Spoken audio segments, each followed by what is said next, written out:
Hey everybody, JP here, and today we're going to talk about guitars. Randy Staub style guitars, with a few of my own little things thrown in here and there. Let's play a little bit.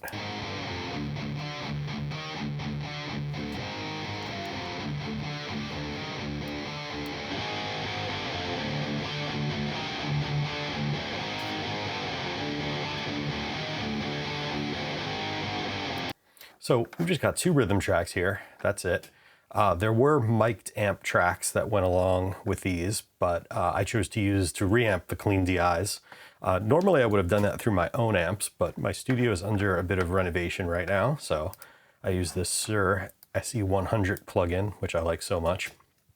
This is actually based on channel 3 of the old Custom Audio Electronics 3 Plus preamp, which John Suhr designed in like the late 80s, I think. And big fan of that from when I was younger. Actually, Kirk Hammett used it as part of his lead tone on the Black album, and a lot of other guys, Dave Mustaine, tons of people use that one. So yeah, this is a really cool plugin. Let's get back to the tracks.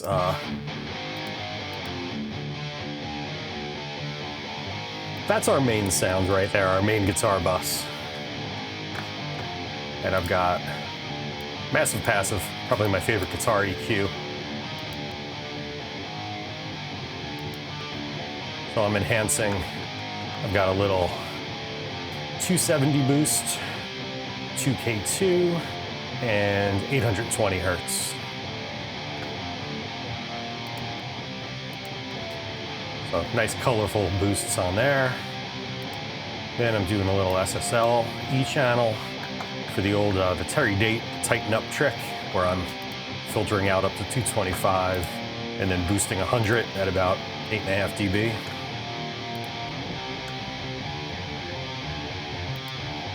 That gives the bottom some nice shape to it. Distressor, 1:1 ratio, distortion 3. That's my little subtle saturation, along with the UAD oxide.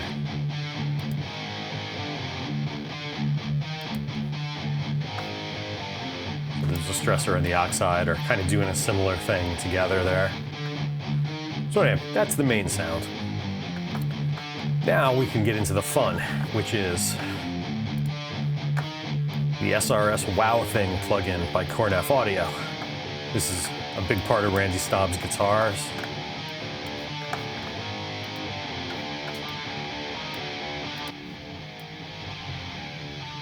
That's it by itself. Hear how much wider it makes things? And I'm only at about 1 o'clock. But that's about enough for me. This is such a cool plugin. So the story with this is that Randy was using a laptop at some point in the late 90s, and he noticed that the music player on it said something about, like, you know, SRS sound processing. So he looked it up. He looked it up on the web. That was before Googling. I forget, he probably used Yahoo or something back then, right? So looked it up, found the company. They sold this little $20 box. So he ordered one and tried it out and loved it on guitars. And Dan Korneff did a wonderful plug-in version of it. Came out, I think, just about a year or so ago. And of course he added some features like he always does. The original had true bass, but it was a fixed frequency. I think it was fixed down around 60 hertz because it was meant for full range program material. So Dan gave us some options, and I thought 150 hertz sounded best with these guitars. Let's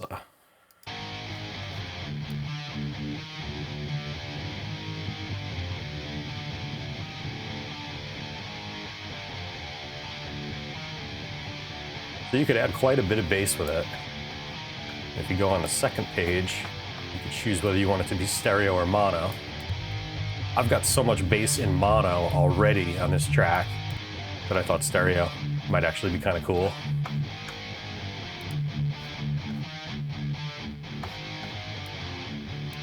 And the other thing he's got, Type 1 and Type 2. Now Type 1 is based on the original SRS Wow Thing. Type 2 sounds a little different. Type 2 is based on a rack mount processor that SRS made that was called Mega Wide. Now Randy has an SRS Mega Wide processor as well, but he uses it for some other things, which we're going to get into in a different video. But Type 1 with the Wow Thing is what does work best on guitars. And if we blend it in with the originals, you can really hear the guitars widen up once that's brought in. And just for fun, let's A/B it with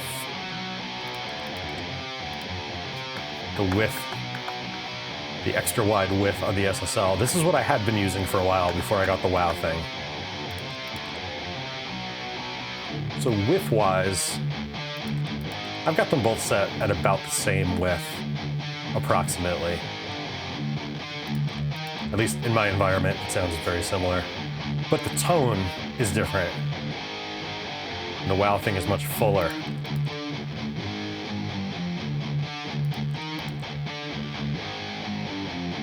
And just like Randy in his mixed recall notes from that Evanescence album, he runs it through a pair of Neve 1081s. I don't have a 1081 plug-in, I've just got the 1073. But I'm trying to do something similar to what he was doing there, which was subtle.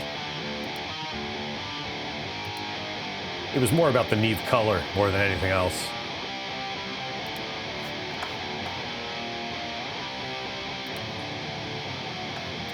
Another thing I've got going on here that's pretty unique to Randy is this hideously ugly sounding track. And what I'm doing here is something that Randy does with the AMS DMX 1580 pitch shifter delay. I'm just using the ProTools pitch 2 on here for it, and I'm pitching the guitars down an octave.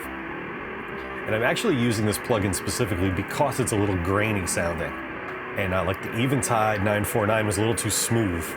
So I wanted this to be ugly and gross and grainy. And it's doing it.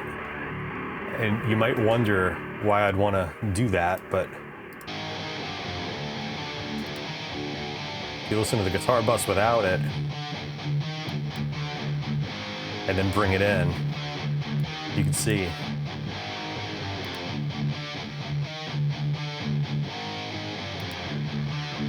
it fills in the center really nicely there.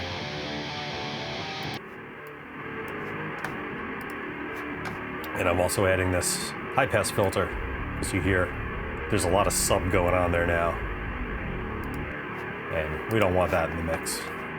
I'm also sending it to our V90 symphonic effect.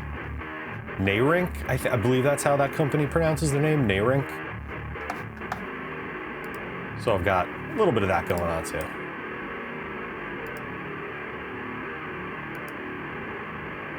Just to give it a little stereo width, kind of like our bass tracks.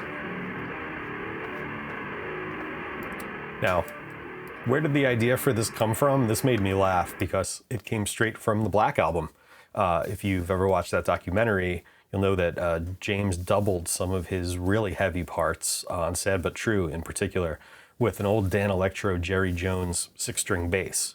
Now, those old 6-string basses from the early 60s are really more like what we'd call a baritone guitar today in terms of scale length. You know, it plays more like a standard guitar, but it was tuned down a full octave. And this was because the electric bass wasn't very popular at the time. Upright bassists didn't really want to switch to electric bass. The electric guitar was way more popular. In fact, one of my father's first bands, there were 3 guitarists. And eventually my dad switched to bass and got himself a Fender Jazz bass, which I still have. But anyhow, Dan Electro, Fender, and a number of other companies were making these 6-string basses in order to sort of get guitarists to give them a try and then maybe go to a full-scale bass eventually. So, Bob Rock had James use that for those super heavy parts in Sad But True. Also, producer Dave Jordan was a big fan of the 6-string bass. Both Alice in Chains and Anthrax used it to thicken up some of the choruses of some songs on those albums that they did with Dave Jordan. And if you're a mix engineer and you're not in a position to record those tracks yourself, this would be the next best way to accomplish it. Randy uses the pitch down guitars like this specifically for that reason, to thicken up choruses. In fact, I've got some, I have it turned off now just because it's a little easier to show you without it, but I have some automation programs where that guitar is coming in and out at certain points of the song for emphasis. Like I said, it sounds kind of ugly by itself, but a section like this,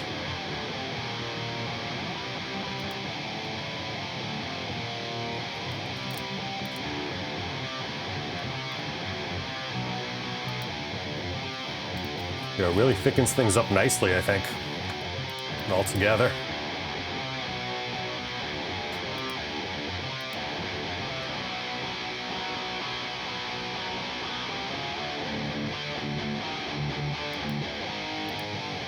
So they all work together incredibly well. I've got one more track that I want to show you here, and this is my fake guitar room.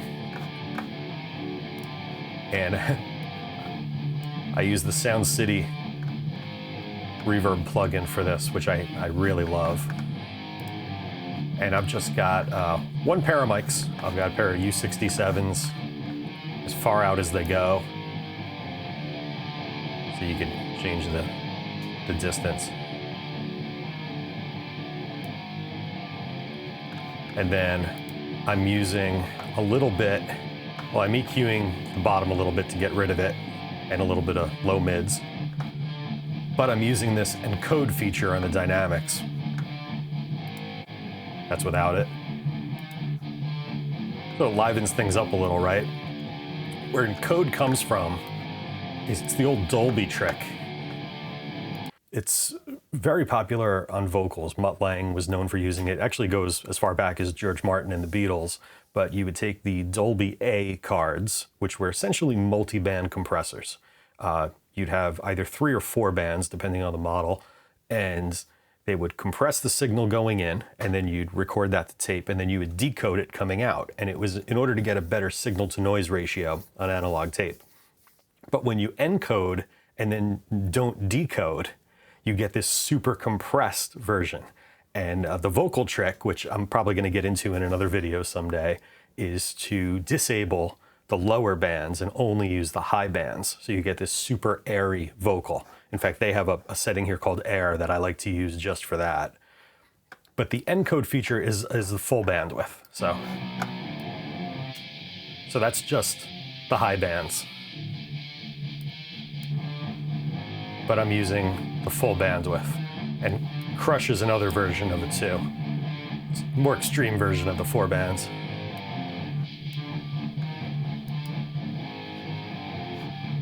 So that's sort of my natural guitar room. If you've ever heard a loud guitar in a studio from like the other side of a door, that's kind of what I'm going for here. And so I just have this blended in below the guitars, and it helps in like the beginning of the song where only one, like the left guitar is playing and then the right one comes in later, so it sort of fills out the space in between the two really nicely.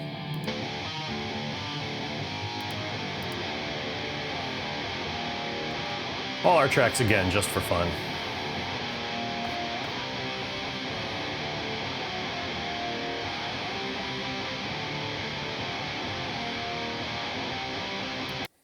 So yeah, fun stuff here. The pitching the guitars down an octave, that was something that my buddy described to me after Randy mixed his songs. And again, that was one of those real head scratchers. But then once I tried it and kind of made the correlation between that old 6-string bass technique on the Metallica album and those other albums I mentioned, it made sense. I'm like, cool. So he's just hearkening back to, what worked back then and using that to thicken some things up.